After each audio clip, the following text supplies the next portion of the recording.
أما قبل فلله الأمر من قبل ومن بعد.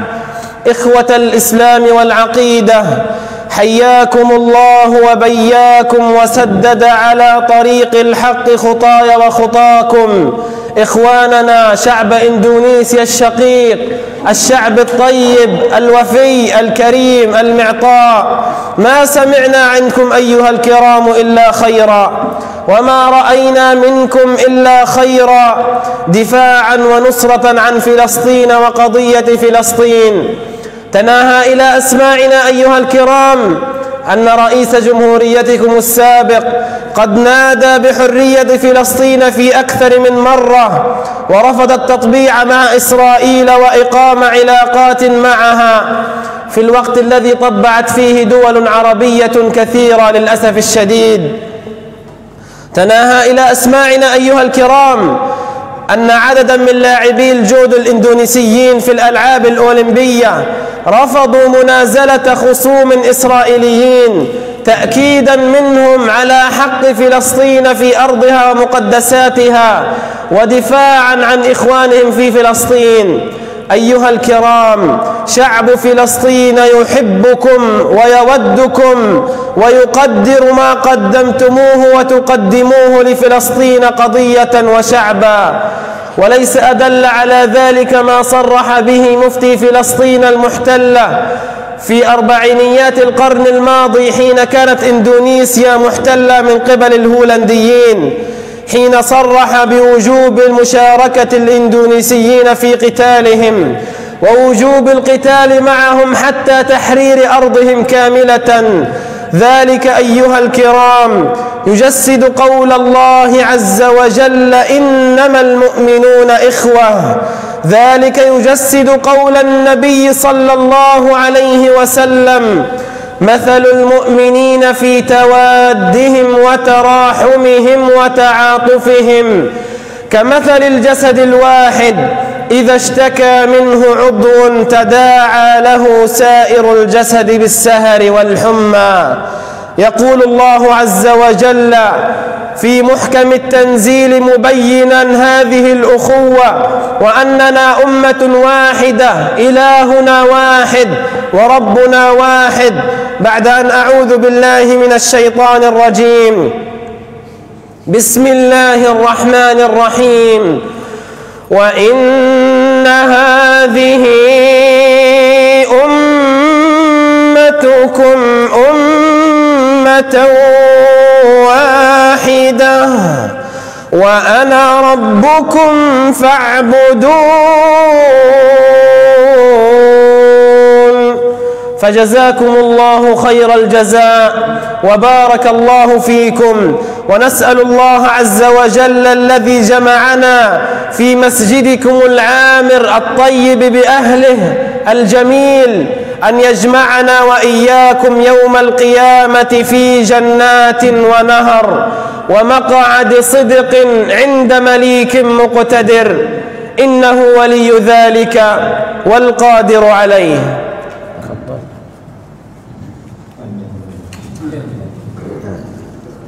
Bismillahirrahmanirrahim. Beliau memulai kultum pada pagi hari ini dengan memulainya dengan salam kepada antum semuanya. Assalamualaikum warahmatullahi wabarakatuh. Kemudian beliau memuji-muji Allah Subhanahu wa taala, bertakbir dan bersalawat pada Rasulullah sallallahu alaihi wasallam. Kemudian beliau mengatakan bahwa syab Indonesia atau masyarakat rakyat Indonesia adalah rakyat yang baik, penuh kebaikan, dan memang orang-orang yang baik, dan tidak terlihat dari orang Indonesia tersebut kecuali hanya kebaikan-kebaikan saja yang mereka lakukan untuk membantu kami Muslim, saudara kalian Muslim di Palestina. Dan ini adalah urusan Muslim Palestina, ini adalah tanggung jawab kita semuanya sebagai umat Islam. bukan tanggung jawab masyarakat di Palestina saja, tetapi tanggung jawab antum juga yang sebagai saudaranya sesama muslim. Yang lebih luar biasa lagi, Presiden Indonesia dahulu itu sangat mendukung kemerdekaan Palestina. Mereka menolak penjajahan Israel atas Palestina. Bahkan mereka, Presiden antum itu menolak hubungan bilateral dengan para penjajah termasuk Israel. Bahkan yang luar biasa lagi, ada salah satu atlet judo, ketika ada kejuaraan internasional judo, dia tidak mau bertarung, ya, dia tidak mau mengikuti perlombaan ketika itu, ketika dia dihadapkan dengan lawan penjajah, yaitu Yahudi laknatullah. Ketika dia tahu bahwa lawannya adalah Yahudi, ya, Israel, bangsa Israel, kemudian dia mengundurkan diri dari pertarungan kejuaraan tingkat internasional tersebut. Kemudian akhirnya rahimahullah, beliau mengatakan bahwa sesungguhnya muslim itu bersaudara. Sesungguhnya muslim itu bersaudara. Dan hadis Rasulullah mengatakan juga bahwa umat Islam itu bagaikan satu tubuh. Jadi ketika ada satu tubuh yang sakit, maka tubuh yang lainnya juga akan merasakan sakit. Semoga Allah Subhanahu wa taala memberikan rasa ini kepada kita sehingga kita bisa merasakan apa yang dirasakan oleh saudara-saudara kita di Palestina. Kemudian semoga Allah Subhanahu wa taala memberikan kebaikan di setiap langkah-langkah kalian, mulai dari pagi hari ini sampai nanti dengan kebaikan-kebaikan, terutama pada bulan Ramadan ini. Kemudian beliau mengatakan, ayyuhal ikhwan, bahwa ilah kita adalah ilah yang satu, Tuhan kita adalah Tuhan yang satu, dan agama kita agama yang satu. Seperti Allah Subhanahu wa taala bersabda, berfirman dalam Al-Qur'an, wa inna hadhihi ummatukum ummatan wahidah wa ana rabbukum fa'budun. Dan sesungguhnya umatmu ini wahai Muhammad umat yang satu, dan aku adalah Tuhanmu, maka sembahlah Tuhanmu.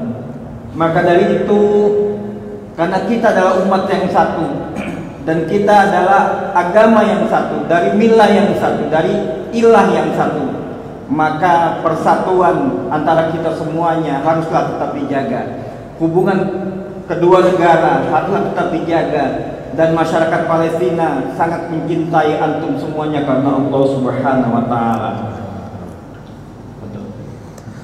Ayyuhal ikhwatul mu'minun, إن للمسجد الأقصى في فلسطين قدسية عظيمة عند الله عز وجل، وأهمية وفضل ومكانة عند عباد الله المؤمنين في كل زمان ومكان.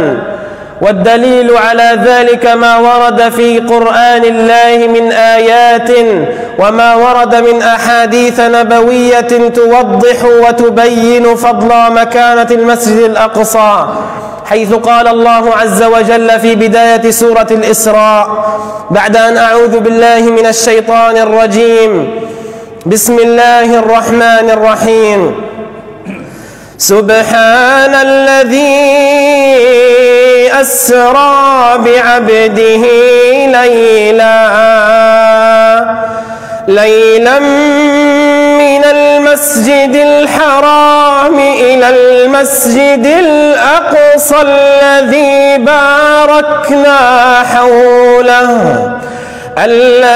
باركنا حوله لنريه من آياتنا إنه هو السميع البصير. وكما قال النبي صلى الله عليه وسلم: لا تشد الرحال إلا إلى 3 مساجد: المسجد الحرام، والمسجد الأقصى، ومسجدي هذا، أي مسجد النبي صلى الله عليه وسلم في المدينة المنورة. ذلك أيها الكرام يحتم علينا أن ندافع وننصر المسجد الأقصى بكل ما أوتينا من قوة، ندافع عنه بالكلمة وندافع عنه باللسان، نعلم أطفالنا حب المسجد الأقصى وننشر قضيته العادلة حول أحرار العالم وبين المسلمين.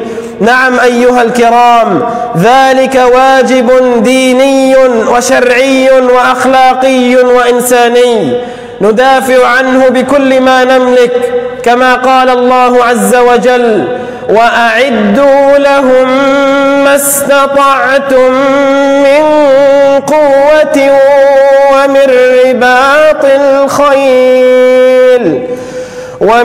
رباط الخيل ترهبون به عدو الله وعدوكم وآخرين من دونهم لا تعلمونهم الله يعلمهم، وما تنفقوا من شيء في سبيل الله يوفى إليكم وأنتم لا تظلمون. نعم أيها الكرام، نستقبل في هذه الأيام أيها المباركون شهر عظيم عظمه الله من فوق 7 سماوات، شهر أنزل الله فيه خير كتاب، أنزله على خير خلق الله، نزل في أعظم ليلة في العام، فهو شهر النفحات والقربات والبركات، شهر ضاعف الله فيه الأجور والثواب، جعل فيه الفريضة بأجر 70 فريضة، جعل فيه النافلة كالفريضة فيما سواه. علينا أيها الكرام أن نستغله في الطاعات والقربات والباقيات الصالحات من أداء للصلوات وإيتاء للزكوات والقربات والنفقات، نصل فيه الأرحام، نتفقد جيراننا وأقاربنا، نتراحم ونترافق ونتعاون ونتكافل فيما بيننا حتى تتنزل علينا رحمات الله عز وجل. فالراحمون يرحمهم الله، ارحموا من في الأرض يرحمكم من في السماء، كما قال النبي صلى الله عليه وسلم. فالنبي يقول في حق شهر رمضان: خاب وخسر، خاب وخسر، خاب وخسر، كررها 3. فقال الصحابة: من يا رسول الله؟ فقال النبي صلى الله عليه وسلم: من أدرك رمضان ولم يغفر له، أي من دخل عليه رمضان ثم انتهى ولم ينل مغفرة الله تعالى، ذلك من الخاسرين الخائبين في الدنيا والآخرة. نعوذ بالله تعالى أن نكون منهم. ختاما أيها الكرام، نتلمس فيكم أيها الصالحون المباركون قول النبي صلى الله عليه وسلم حينما سئل أي الناس أفضل، فقال النبي صلى الله عليه وسلم: كل صدوق اللسان مخموم القلب. فقال الصحابة: يا رسول الله، أما صدوق اللسان نعرفه الذي يتحرى الصدق في كلامه، فمن هو مخموم القلب؟ فأجاب النبي صلى الله عليه وسلم بقوله: هو التقي النقي الذي ليس في قلبه إثم ولا بغي ولا غل ولا حسد. نتلمس فيكم الخير أيها الكرام في مسجد الاجتهاد، ونعلم يقينا أننا أتينا من أنبون إلى بيراو، ولم نجد مسجدا فيه عدد مصلين كمثل مسجدكم الطيب المبارك. نعم أيها الكرام، فبارك الله فيكم وأدام الله عليكم الأمن والأمان، وجعل ذلك في موازين حسناتكم وصحائف أعمالكم، ونسأل الله عز وجل أن يثبتنا على دينه، وأن يبيض وجوهنا يوم تبيض وجوه وتسود وجوه. بارك الله فيكم على حسن ضيافتكم وعلى حسن استقبالكم واستماعكم، وجزاكم الله كل خير، والسلام عليكم ورحمة الله تعالى وبركاته. Kemudian beliau mengatakan ada satu hal yang harus antum ketahui, dan itu bisa jadi sudah menjadi pengetahuan antum semuanya. Tetapi saya ingin menekankan di sini bahwa di Palestina kita sama-sama mengetahui ada satu masjid yang sangat dimuliakan oleh Allah Subhanahu wa taala. Masjid yang pertama kali dibangun di muka bumi ini. Kemudian banyak sekali ayat, ada ayat yang menjelaskan dan hadis yang menjelaskan tentang keutamaan masjid ini. Yang pertama adalah di dalam Quran surah Al-Isra ayat yang pertama, bagaimana Allah Subhanahu wa taala menjelaskan tentang kemuliaan masjid ini. Dan pastilah antum sudah hafal ayat yang ini, yaitu Maha Suci Allah Subhanahu wa taala yang telah memperjalankan hambanya di malam hari dari Masjidil Haram ke Masjidil Aqsa, yang senantiasa Allah Subhanahu wa taala berkahi. Dan kami memberikan kepada manusia penjelasan-penjelasan ya tentang keutamaan-keutamaan masjid tersebut. Kemudian di dalam hadis Rasulullah SAW, Allah Subhanahu wa taala, Rasulullah SAW bersabda, la tushaddu rihal illa ila salasati masajid. Tidak dianjurkan atau tidak diperkenankan untuk berziarah kecuali kepada 3 masjid saja, ketiga masjid saja, yaitu yang pertama Masjidil Haram, yang kedua ke Masjidil Aqsa, dan yang ketiga adalah ke masjid kami ini atau Masjid Nabawi. Dan ada salah seorang mufassir mengatakan bahwa di dalam surah Al-Isra tadi yang ada kalimat di situ yang senantiasa diberkahi, yang diberkahi tersebut bukan saja tanah-tanah yang berada sekeliling Masjidil Aqsa atau negeri-negeri yang berada di Masjidil Aqsa atau orang-orang yang berada di Masjidil Aqsa saja, tetapi yang senantiasa diberkahi oleh Allah Subhanahu wa taala bagi siapa saja orang-orang yang ada kepedulian terhadap Masjidil Aqsa ini. Nah, kewajiban kita sebagai umat Islam adalah, ikhwati fillah rahimakumullah, adalah menolong masjid ini, membela masjid dengan cara kita yang terbaik, dengan menunjukkan akhlak Islam kita kepada mereka, dengan menunjukkan akhlak lisan kita, dan memberitakan kepada orang-orang di sekitar kita tentang bagaimana sesungguhnya keadaan Masjidil Aqsa ini. Kemudian dengan senantiasa memberikan tarbiyah kepada anak-anak kita, mengenalkan Masjidil Aqsa sejak dini, agar mereka lebih memahami kondisi dan bagaimana kedudukan Palestina itu di hati umat Islam itu sendiri. Kemudian ikhwati fillah rahimakumullah,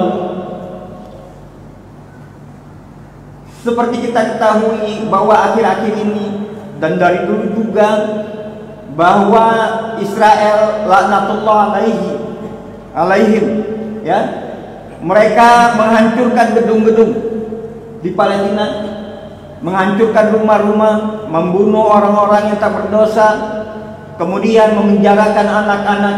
Kalau mendengar kabar dari beliau, sampai saat ini sudah 9.000 anak anak di Palestina yang ditahan di penjara-penjara di sekitaran Palestina sendiri, di penjara-penjara Israel laknatullah alaihi.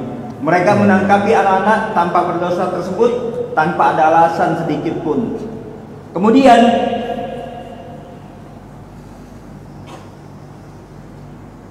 kita berada sekarang di bulan Ramadan, di mana Allah Subhanahu wa taala memberikan kemuliaan di bulan Ramadan ini.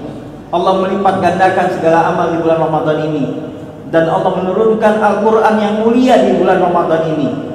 Bagaimana Allah Subhanahu wa taala menurunkan Al-Qur'an di malam yang mulia juga, yaitu malam Lailatul Qadar. Kemudian ikhwati fillah rahimakumullah, jangan kau sia-siakan bulan Ramadan ini berlalu begitu saja dari hadapanmu, tetapi banyak-banyaklah beramal soleh, banyak-banyaklah berbuat kebaikan, terutama berzakat, bersedekah, berinfak, menjalin tali silaturahim antara kalian dan antara keluarga kalian. Bisa jadi ada keluarga kalian yang terlupakan selama ini. Kemudian memberikan makan kepada orang-orang fakir, memberikan makan kepada orang-orang miskin, dan memperhatikan anak-anak yang terlantar.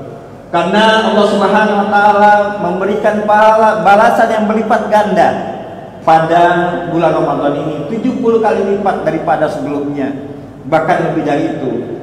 Ketika kita betul-betul memaksimalkan Ramadan ini dengan kebaikan-kebaikan, maka Allah Subhanahu wa taala akan memberikan kita kebaikan-kebaikan pula.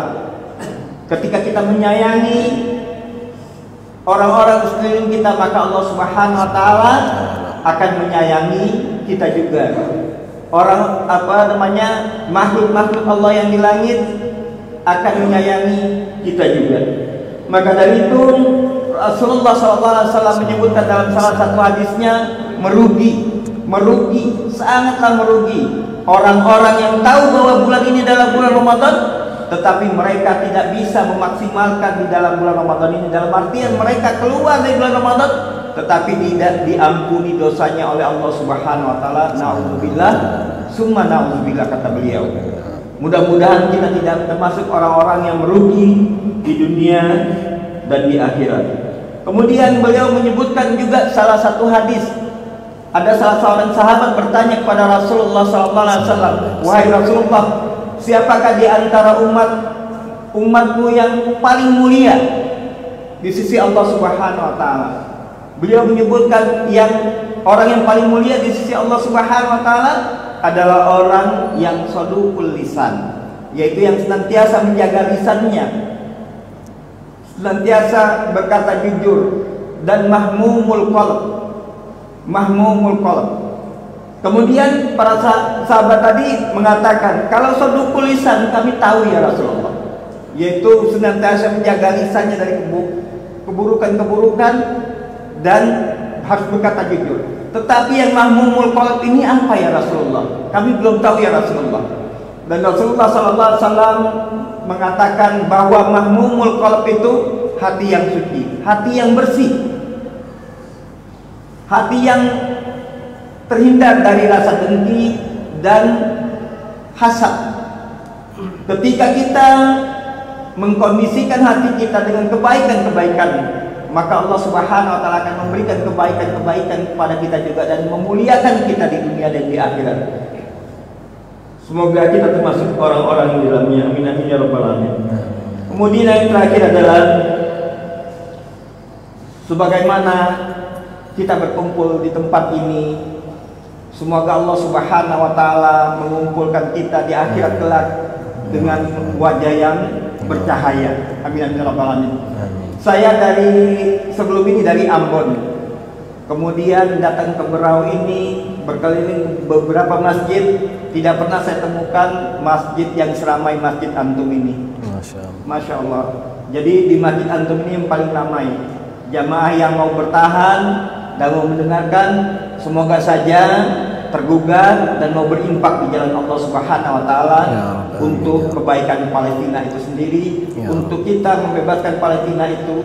Karena kalau seandainya kita tidak bisa berangkat ke Palestina, maka yang dibutuhkan adalah selain doa kepada Allah adalah dengan harta kita yang kita miliki. Semoga saja di bulan Ramadan ini Allah senantiasa memberkahi antum semuanya, memudahkan setiap gerak langkah antum semuanya, memberikan kebaikan-kebaikan dan rezeki yang berlipat ganda. Amin ya rabbal alamin. Hadanallahu wa iyyakum ajmain. Beliau menutupnya dengan salam. Assalamualaikum warahmatullahi wabarakatuh.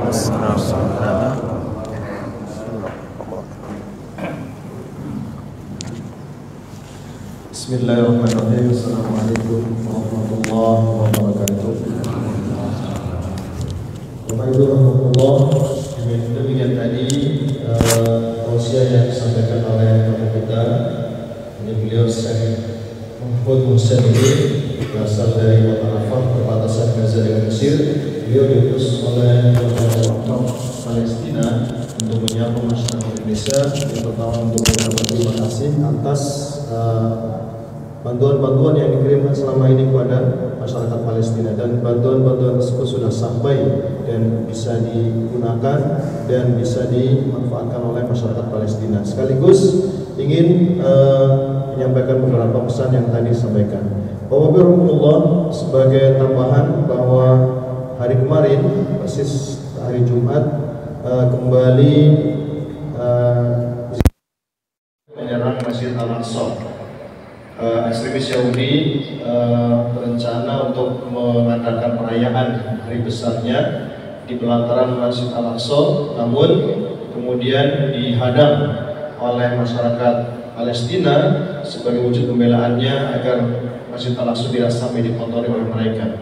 Dan mereka itu, ekstremis Yahudi, memang betul-betul sudah menyiapkan hewan-hewan ternak untuk dipersembahkan kepada tuhan-tuhan mereka. Maka Masya Allah, mereka masyarakat Palestina kemudian siap menjadi tumbal demi kesucian Masjid Al-Aqsa. Semoga Allah senantiasa menggagalkan upaya siapapun yang ingin mengotori kesucian Masjid Al-Aqsa kita ini. Amin ya rabbal alamin.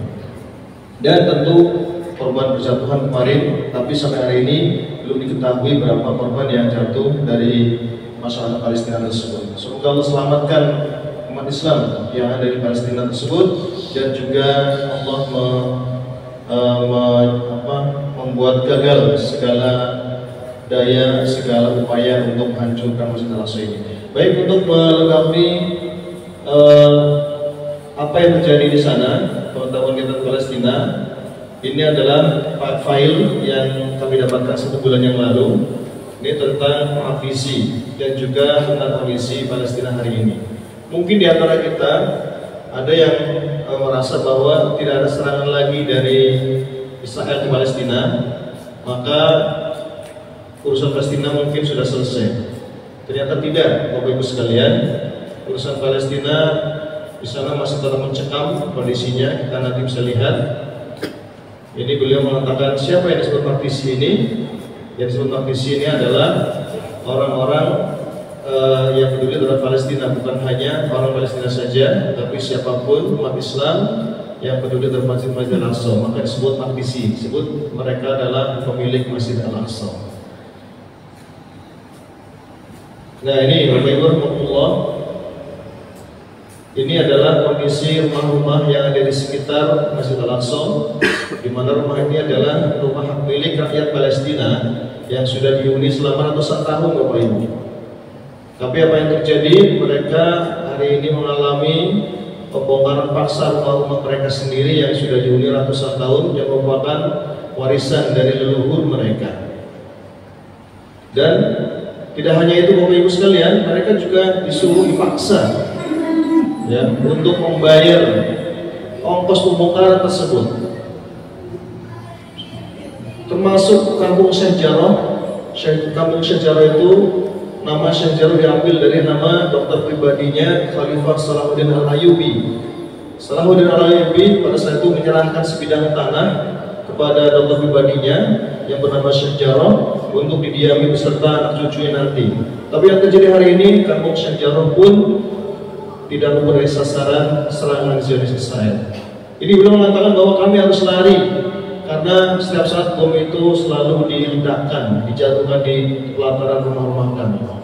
Ini adalah kekejaman yang dilakukan Israel, dan ini adalah penangkapan anak kecil sebagaimana yang tadi yang dijelaskan oleh Mr. Zulhamri ini, bahwa penangkapan ini terus terjadi. Ya, anak-anak yang tak berdosa ini ditangkap dan mereka ditahu kesalahannya apa. Namun demikian tetap saja mereka terus ditangkapi, Bapak Ibu sekalian. Dan tercatat sudah 9.000 anak Palestina ditangkap dari tahun 2015 sampai hari ini. Tujuannya untuk apa? Israel punya target, salah satunya yakni untuk menghapus semua nanti tidak lagi mengenal Palestina, tapi hanya mengenal negeri Israel versi mereka. Sehingga anak-anak ini ditangkap, dipenjarakan, lalu mereka diberikan makanan yang dicampur dengan narkoba agar otak mereka menjadi rusak. Dan ketika otak mereka sudah menjadi rusak, mereka dikembalikan ke keluarganya, lalu di kampungnya mereka diharapkan bisa menjadi sampah masyarakat. Nah, inilah kondisi yang terjadi di sana, Bapak sekalian. Kondisi yang hari-hari ini terjadi, ini di tepi barat, di kota yang di dalamnya ada Masjid Al-Aqsa. Bahkan Masjid Al-Aqsa sendiri di bawahnya sudah dibikin terowongan-terowongan banyak sekali dan dibuat sebuah wisata kota suci oleh Israel, dan setiap harinya ratusan sampai ribuan Yahudi masuk ke dalam terowongan tersebut. Ini adalah salah satu bentuk kekejaman Israel, kita bisa lihat. Dan ini file ini, video ini kami dapatkan 4 hari yang lalu, Bapak Ibu sekalian. 4 hari yang lalu ada kejadian ini di tepi barat. Betapa anak kecil ini dicekek dan ditindih badannya hanya karena menolak untuk ditangkap. Ini yang terjadi, dan ini hanya salah satu gambaran saja bahwa memang di sana terjadi kezaliman yang terus-menerus, pembunuhan, penyiksaan dan sebagainya, dan tidak ada satu negara pun atau tidak ada satu badan pun yang bisa menghentikan kekejaman Israel ini. Nah, Bapak Ibu sekalian, kita akan lihat bagaimana kondisi Gaza. Kondisi Gaza tetap lebih parah, ya, karena Gaza ini sampai hari ini masih diblokade oleh Israel sudah 14 tahun lamanya. Tepatnya dimulai dari serangan Israel 2008, mereka tidak berhasil masuk kota Gaza, dan yang terjadi kota Gaza kemudian diblokade. Apa yang terjadi sekarang? Bagaimana kedua mereka? Mereka nyaris, ya, tidak bisa hidup dengan normal, pengangguran 70%, dan juga banyak yang kehilangan rumah, kehilangan orang tuanya, kehilangan anak-anaknya. Mereka hidup seperti ini, Bapak Ibu sekalian, dengan kondisi listrik hanya terima mendapatkannya selama 8 jam tiap harinya. Kemudian air minum yang ada di sana air keruh karena pembangkit listriknya dan juga produksi air minumnya dihancurkan pula oleh Israel. Ini salah satu rumah warga Gaza yang disabilitas. Alhamdulillah, Bapak Ibu sekalian, dana-dana yang kami himpun dari masyarakat Indonesia bisa untuk membantu mereka dalam beberapa program. Di antara ini adalah renovasi rumah warga disabilitas di Gaza. Ada banyak warga yang mengalami cacat, lumpuh, tidak bisa berjalan oleh karena terkena percikan-percikan bom pada serangan beberapa waktu lalu dari Israel ke tanah Gaza ini. Tanah yang hanya luasnya 365 km persegi, Bapak Ibu sekalian, dan dihuni oleh 2,2 juta penduduk yang sangat padat, termasuk kota terpadat di dunia. Tapi mereka tetap bersabar untuk tinggal di sana, sedikit pun mereka tidak mau keluar dari Gaza. Untuk apa mereka seperti itu? Padahal mereka dijanjikan, diberikan rumah dan sebagainya, mereka mau keluar dari Gaza. Mereka tidak mau menerima itu, menerima tawaran itu. Kenapa? Karena dalam rangka mereka ingin menjaga marwah negeri Palestina, ingin menjaga Palestina dari cengkeraman Zionis rahmatullah. Mereka merasa bahwa mereka yang saat ini diberikan amanah oleh Allah untuk menjaga negeri Palestina yang diberkahi untuk kita semuanya. Jadi hakikatnya mereka yang sedang berada di sana adalah sedang berjuang untuk mempertahankan tanah suci untuk kita, karena hakikatnya tanah Palestina adalah tanah kita juga. Ini salah satu renovasi dari beberapa rumah yang alhamdulillah kami biayai. Tentu ini dalam dana-dana dari umat Islam yang ada di seluruh Indonesia, bekerjasama dengan lembaga Hayat Yalu yang bermarkas di Turki, dan juga di Gaza. Alhamdulillah bantuan ini kami berikan 2 bulan yang lalu, dan ini beliau sangat senang sekali Abu Saman ini menerima bantuan tersebut. Kita lihat senyum keceriaan beliau dan juga keluarganya, Masya Allah, kebahagiaan mereka adalah kebahagiaan kita. Bapak Ibu Rahmatullah, berikutnya ada bantuan yang kami kirimkan, yakni bantuan paket musim dingin untuk warga di Gaza. Ini kami berikan pada awal musim dingin Desember 2021 kemarin. Ya. Kita lihat kondisinya saat musim dingin tiba, mereka mengandalkan api unggun untuk menghangatkan badan mereka, kemudian tanpa alas kaki, dengan jaket-jaket usang, dengan selimut-selimut usang yang dimilikinya, sehingga banyak bayi-bayi mati kedinginan dan mereka juga mengalami sakit karena kedinginan. Alhamdulillah, sekali lagi bantuan ini datang dari masyarakat Indonesia dan diwakili oleh SPM di sana. Kami mengirimkan paket musim dingin, sepatu, kemudian pemanas listrik. Jadi alhamdulillah telah sampai bantuan ini Desember 2021 bantuan masyarakat Indonesia ke tanah Gaza di Palestina. Inilah bantuan dari masyarakat Indonesia yang kami himpun dana-dana ini dari masjid-masjid. Dan Ramadan ini ada 7 syekh yang berkeliling Indonesia, salah satunya di Berdau ini, alhamdulillah. Bantuan ini kami langsung sampaikan door to door, ya. Kami hantarkan ke rumah-rumah mereka, dan Masya Allah kita bisa melihat senyum mereka, senyum kebahagiaan, ya. Senyum keberkahan untuk kita semua tentunya, insya Allah. Bapak Ibu Rahmatullah, di samping itu juga kami memberikan bantuan ke pengungsi Palestina yang ada di Yordan. Kali ini kami difasilitasi langsung oleh pemerintah kita melalui Kedubes RI yang ada di Kerajaan Yordan, Bapak Ade Batmo, yang menjadi Kedubes hari ini, ya, pengganti dari Bapak Andi Rahmianto kemarin. Alhamdulillah setiap tahunnya kami berikan bantuan, ya, dan bekerjasama dengan lembaga JHCO, lembaga pemerintah yang ada di sana yang menangani bantuan untuk korban perang, dan juga dengan UNRWA, ya.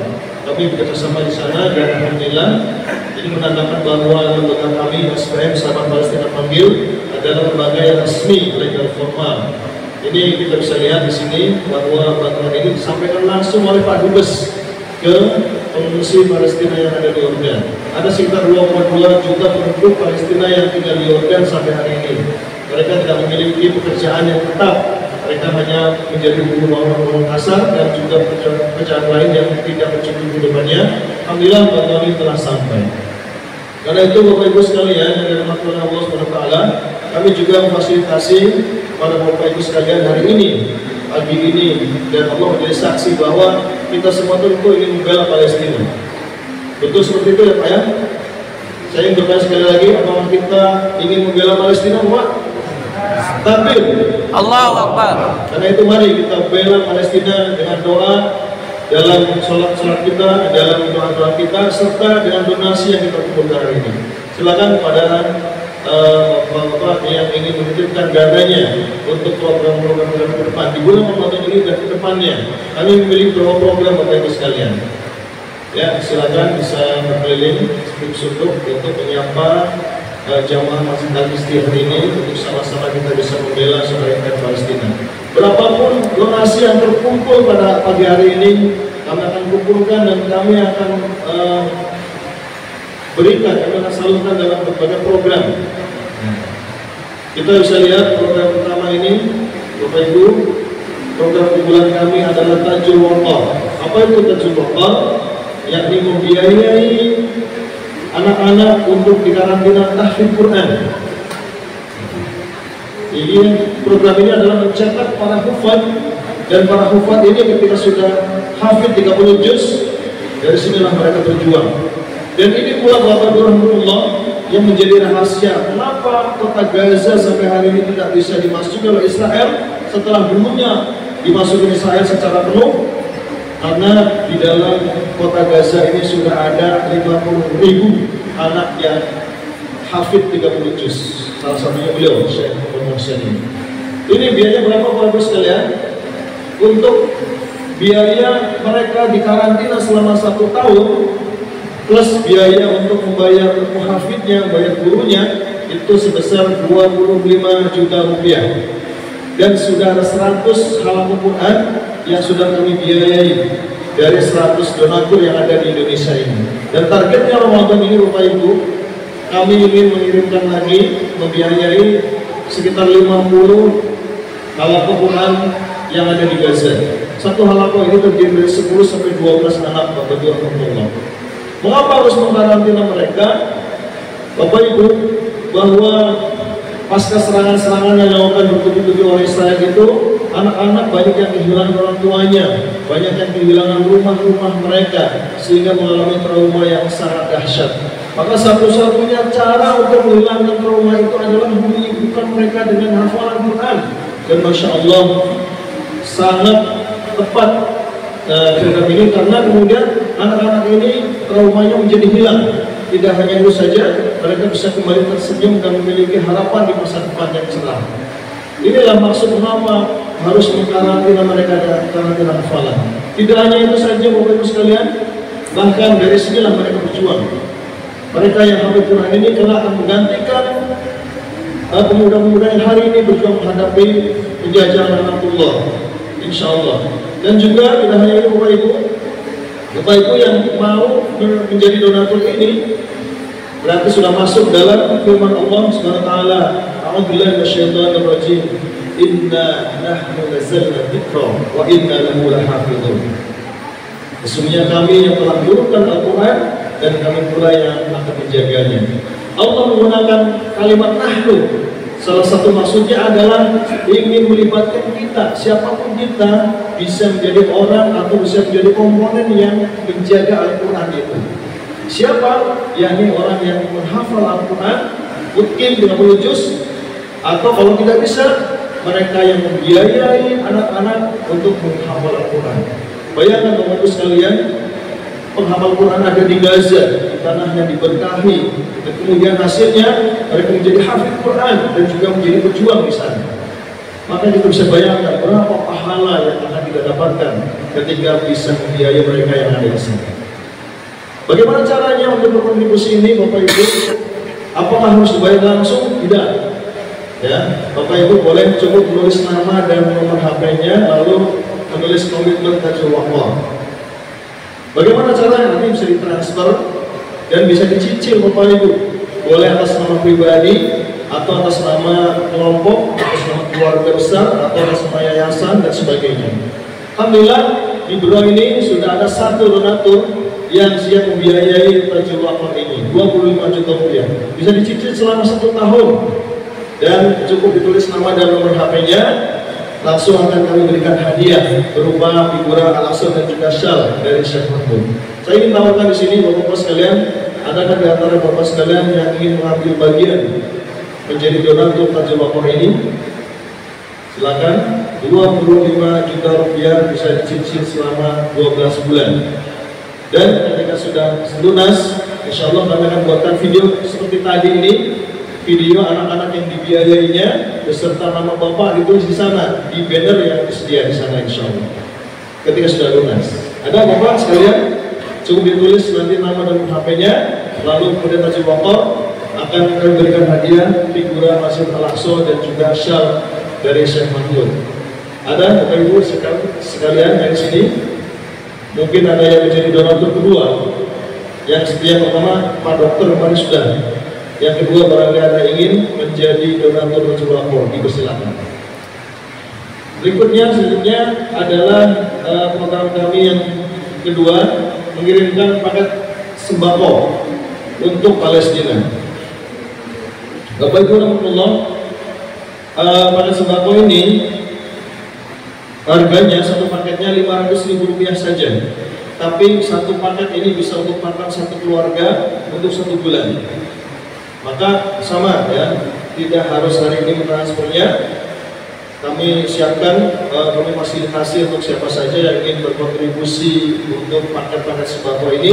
Kami akan kirimkan pada tanggal nanti di atas tanggal 20 Ramadan.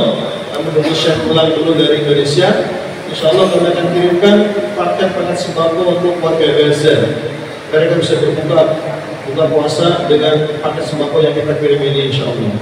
Maka barang siapa yang memberikan makan buka bagi orang berpuasa, dia akan mendapatkan pahala orang berpuasa itu tanpa mengurangi pahala orang berpuasa itu. Ada Pak yang ingin memberikan paket sembako, satu paketnya Rp500.000, bisa 2 paket, 3 paket dan seterusnya. Nanti ada yang ingin menyumbangkan 5 paket, kami akan berikan hadiah ini. Kalau 1 paket 2 paket, kami akan berikan hadiah shawl yang seperti Syekh Mahmud ini. Ada Bapak sekalian, bisa ditulis saja dan siapkan bukunya, nama dan nomor HP, dan transfernya tidak harus hari ini, boleh nanti batasnya tanggal 20 Ramadan. Ada Pak? Silakan yang awali. Mungkin yang pertama harus ada yang pertama ini, pahalanya paling besar. 1 paketnya Rp500.000. Silakan bisa maju, bisa mendapatkan hadiah langsung berupa shawl dari Syekh Mahmud. Ada Bapak Ibu yang ingin berkontribusi? Sekali lagi tidak harus hari ini transfernya, boleh besok, boleh lusa. Rp500.000 untuk paket sembako untuk saudara kita yang ada di Gaza.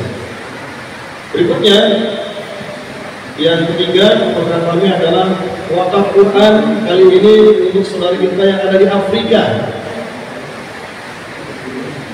Ya, ini dia. Kita lihat kondisi saudara kita di Afrika, betapa di Afrika banyak anak-anak Muslim yang sangat semangat untuk membaca Quran. Inilah mushaf yang mereka pegang selama ini, begitu Pak, sehingga mereka sangat kekurangan mushaf Quran. Dan satu Qurannya itu harganya Rp60.000. Barangkali Bapak Ibu yang menitipkan Al-Quran untuk mereka yang ada di Afrika, kami bekerjasama dengan lembaga Afrika Hayat ingin mengirimkan targetnya 10.000 mushaf Al-Quran untuk saudara kita di Afrika. Silakan Bapak Ibu bisa menulis juga tadi komitmen saja Bapak Ibu, nggak harus hari ini mentransfernya, ditulis saja namanya dan nomor HP-nya. Insya Allah kami akan berikan hadiah juga shawl dari Syekh Mahmud. 1 Qurannya Rp60.000 dan kita punya target untuk mengumpulkan 10.000 mushaf Al-Quran, dan tentunya mushaf Quran ini harus beli di sana supaya ringan ongkos kirimnya.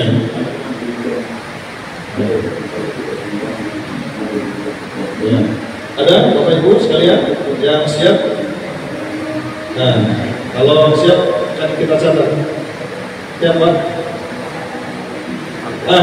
Silakan. Dicatat